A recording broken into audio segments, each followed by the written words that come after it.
Good afternoon. See, I'm from this black church tradition of call and response. I need some warmth, some love. Let's try that again. Good afternoon. Good afternoon. All right, that's a lot better. That's a lot better. Well, thank you for that nice introduction. It's awesome to be here today, particularly since my career in education and social change actually began over at the law school 2 decades ago. And it started as a simple community service project. We were all in law school, probably about 2 or 3 weeks in, and just felt so blessed to be at Harvard Law School, but understood we were missing something, and that something was giving back to others. We knew we were there because so many had done so much for us. And so we said, let's go and volunteer, and at that time the issue of the day was, well, it's actually still around, but the issue was mentoring, and it was particularly having mentors of color for young children of color. So we went over to Roxbury, to the Boys and Girls Club, and we said, how can we help? And they said, just be mentors to our young people, spend time. So we started going over, we played basketball, double dutch. I wasn't so good at the double dutch, but I still tried it. Just sit around and talk about life issues. And so the young people started to say, okay, I'd like to go to college too one day. We said, all right, you can go to college. Have you ever been on a college campus? Ever been on a college campus? We said, all right, come on over. So we brought the young people over, it was a group of 20 young people. We brought them over, and we spent time. They got to visit classes, got to participate in a mock trial. It was an amazing experience. Got to meet students. All the students wore the college shirts where they went, so our young people started to think about the different colleges that they can go to. Incredible experience.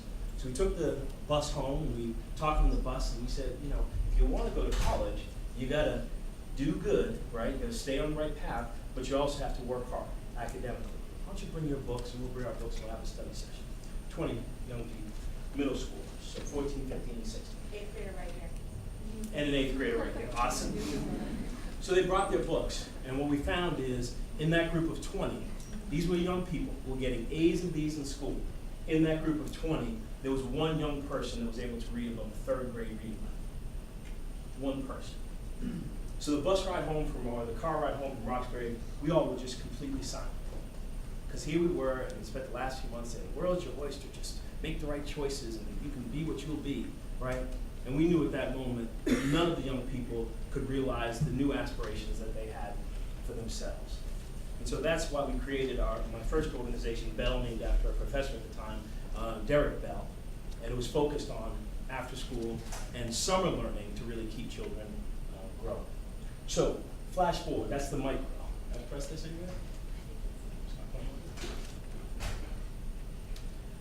So that's the micro. So let's talk about the macro, the state of education, because our experience actually mirrors the state of education. Willa said I could not come over to Harvard and not give you guys a test. You just wouldn't appreciate our time together if I didn't give you a test. So it's a simple test. Pull out a pen, pull out a piece of paper. Go ahead, let's go. Here we go. 4 simple questions. You guys are pretty smart. 4 simple questions. Here they are. 1, how many children in the K-12 education system here in the U.S.? So for those of you thinking about social innovation, social change, making an impact in the education space, you've got to understand the marketplace. So how many children are there? How many schools throughout the U.S.? How much do we spend annually on education in this country? And if you kind of do the math, you can get how much we spend per child. Good. All right. Go ahead. You guys write down the answer. You guys are looking at me like I'm supposed to give you the answers. Not quite yet. Write down your answers. Let's go. Okay. Let's take some rough guesses. Who wants to raise their hand? Tell us how many young people do we think K through 12, public, private, charter, doesn't matter. How many in the U.S.? Raise your hand. 50 million. 50 million. Anybody have the guesses? 20 million. Any others? 80 million. All right. Hold those thoughts. Question number 2. How many school systems? How many schools? In the U.S. 20,000, some other guesses? Throw it out, no wrong answer. 150,000? 100,000, all right. How much are we spending every year on education here in the U.S.? Not enough. Some would say too much, but you say not enough, that's good. All right, let's check it out, let's see. And it is really important, because when we got into the work, we got into it because of passion, love for children, but honestly, it wasn't until about 15 years into our work that we stepped back and said, we got to think about some system stuff, right? Because we were impacting the lives of 15,000 children in my last organization, and that was considered, oh, so great, so wonderful. But when you start to look at the numbers, you say, oh. So there are over 50 million children in the U.S. public school system. There are 95,000 schools in the U.S. and 15,000 school districts. So when you start to think about innovation and social change, the structure is very, very loose. Every state sets its own standards. Right now, obviously Race to the Top are trying to put some pressure on that. But right now, there's a lot of local autonomy. So your local school board is controlling how things are going, where expenditures are going to. So as you think about social change, this is the structure that we're in. And we spend $500 billion a year on education. So what are we getting for that? Everybody see the recent article in Time magazine on schools? Everybody see that? Okay. So this is what we're getting. Well, 3 things. One is a landmark study. You should read it if you're interested in social change of any case. Elizabeth Shore, Within Our Reach. Has anybody read that? Okay. You should check out Within Our Reach by Elizabeth Shore. Great, great book. So in this landmark study, longitudinal analysis, with 68% predictability, you can determine by a third grader's reading score where they're headed in the future. With 68% predictability, you can determine where a third grader's heading based on their end of the year reading score. And a lot of educators and a lot of others didn't believe that, but there is one branch of our government that actually does believe that, and that's happening today. In many of our states, the third grade reading rates are used to predict how many prison cells we need in 10 to 15 years. I mean, this is happening right now in the U.S. currently. Then the third bullet says nearly 70% of our children who are living in low-income communities, rural and urban, are basically failing. They're at either the needs improvement level or they're at the failing level in reading. So we're kind of a smart group, okay? These are 3 data points. So just turn to your neighbor for 30 seconds and just say, what does this mean? Like, what does this mean for our future? If this is all true, what does it mean for our future? Turn to your neighbor.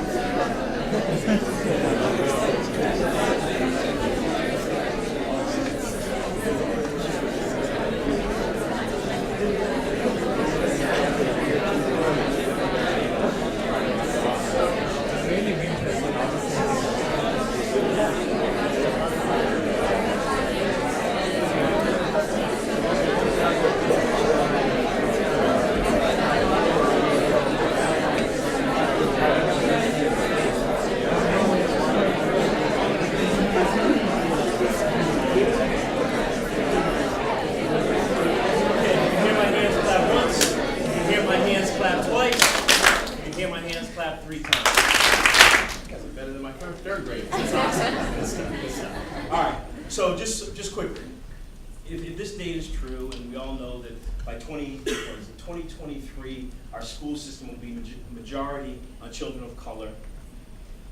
We know we're struggling, obviously, as a country, educating poor white children and educating children of color. So if these things are true, where are we headed?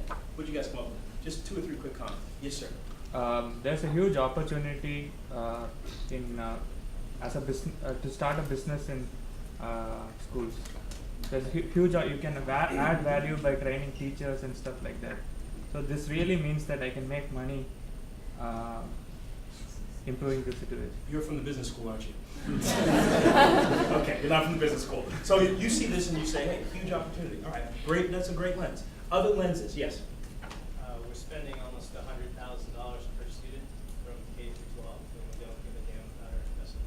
All right, so we're spending a lot of money and we're losing it, so that probably has some other rubs. What other things do you take from this data? How do we reconnect these kids to education? Okay. How do we reconnect? So let's talk a little, okay, you're the final comment. In the words of Oprah Winfrey 3 days ago, education is a civil rights issue of our generation.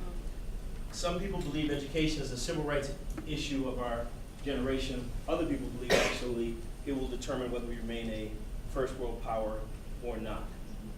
So what do we do if we want to deliver quality education to our children? This is oversimplified.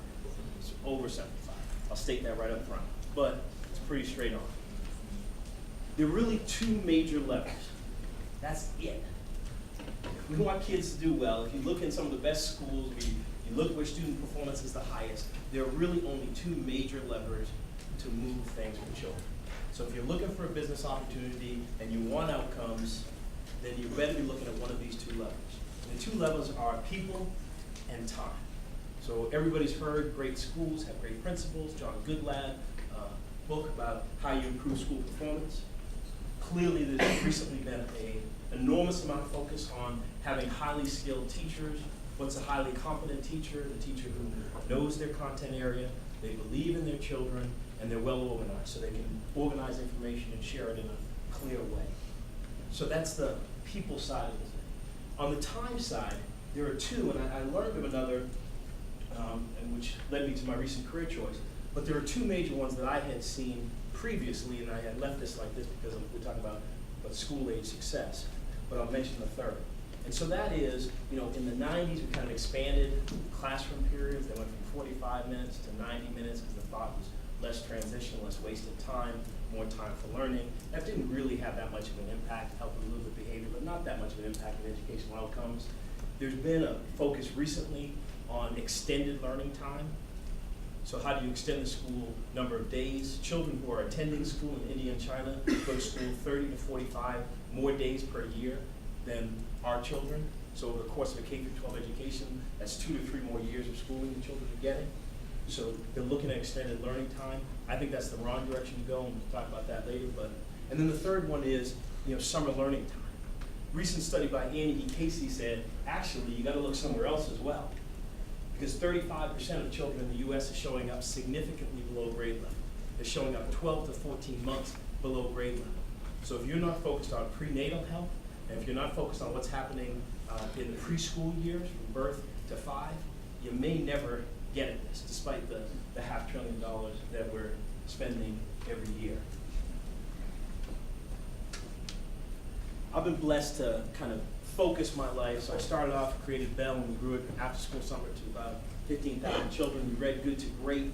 I thought I was going to do something within the administration. That didn't work out. Thank goodness, maybe. I don't know. It's a tough administration. It looked fun then. I was like, all right, I want to be part of this, but it looks like it's a tough road now. But anyways, so didn't do that. But when I read this book, Good to Great, it said, what can you be the best in the world at?